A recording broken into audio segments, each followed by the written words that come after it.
और डर का सामना ऐसा किया कि डर आज देखिए हजारों किलोमीटर दूर भाग वो आपसे डरने लगा कि उस बस्ती की तरफ हम आंख उठा के देखेंगे तो वो लोग हमारा इस बार बहुत बुरा हाल है। ये ताकत होती है और इस ताकत का एहसास जिस दिन हो जाएगा उस दिन ये देश की जनता अपने हक अधिकार को ले लेगी। किसी की जरूरत नहीं पड़ेगी, किसी नेता की जरूरत नहीं पड़ेगी, किसी मंत्री, किसी बाबा की, किसी भगवान की जरूरत नहीं पड़ेगी। सिर्फ आप अपने अंदर को डर को मार दीजिए, आप खुद अपने रास्ते बना लेंगे। नदी में आदमी तैरता है तो अपने बल पे तैरता है, इसलिए तैर पाता है कि उसी नदी में कोई पैर रखने में डरता है कि कहीं छटक के अंदर न चले जाए।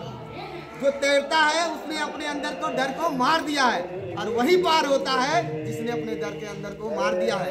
सब पार नहीं हो पाते, तो अपने अंदर के डर को मारिए और अपने बच्चों से, जिन बच्चों को आप पढ़ा रहे हैं उनसे पूछिए कि तुम हमें संविधान की जानकारी दो, हमको बताओ कि संविधान में क्या लिखा है। इससे दो चीज होगा, एक तो आपका भी ज्ञान बढ़ेगा और एक तो आपके बच्चे का ज्ञान बढ़ेगा। और आपका बच्चा जिस दिन अपने मूल अधिकारों पे संविधान की अनुसूची 19 क्या है, 20 क्या है, 21 क्या है, कहाँ हमको बसने का अधिकार दिया गया है, कहाँ रोजी रोटी का अधिकार दिया गया है, कहाँ कमाने का अधिकार दिया गया है, कहाँ शिक्षा का अधिकार दिया गया है, ये सब संविधान की धाराओं में लिखा है। सोचिए, तो सब कुछ लिखा है, आप जानिए ही मत तो फिर आपका दोष है। दोष व्यवस्था का नहीं है। आप किसी चीज को जानेंगे तब आप उसको पहचानेंगे और जब जानेंगे तब आपको भाई उसके प्रति लगाव होगा। जैसे आप समझिए कि आपके दादा की जमीन है 10 बीघा और आपने कागज नहीं देखा, आप कैसे कहेंगे उसी जमीन से आ जा रहे हैं, लेकिन जिस दिन आपके हाथ में कागज लग जाएगा आप बर्दाश्त कर पाएंगे? कहेंगे ये हमारी जमीन, उसके लिए मुकदमा करेंगे। तो इसीलिए कह रहा हूँ कि वो आपके ही पूर्वजों की खून पसीने की कमाई संविधान है।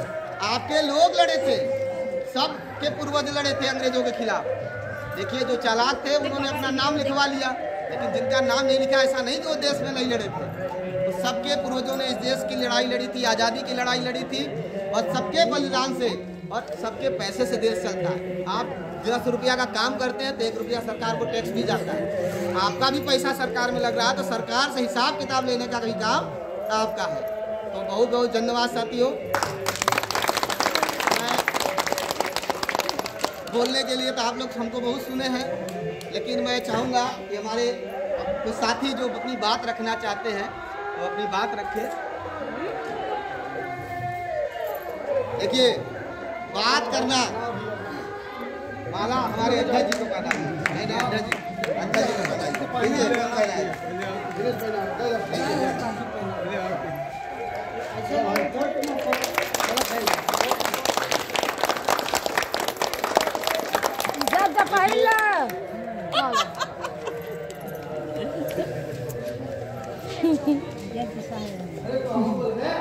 तो हम चाहेंगे कि अध्यक्ष जी अपनी बात रखें।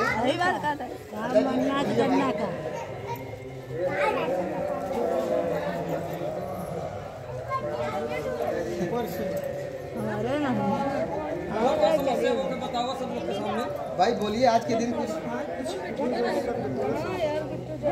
नहीं बोलना चाहेंगे कि जैसे हमारे समाज के लोग एकजुट होकर एक साथ लड़ाई लड़े और आपस में ऐसे ही समझ बना के रखें ताकि हमारी ताकत को और लोग जाने।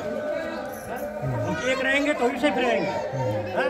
अगर हम कहीं अलग हुए तो एक एक को काटेंगे। हाँ? अगर बटेंगे तो कटेंगे, इसलिए हम एक रहेंगे तो सेफ रहेंगे। हाँ?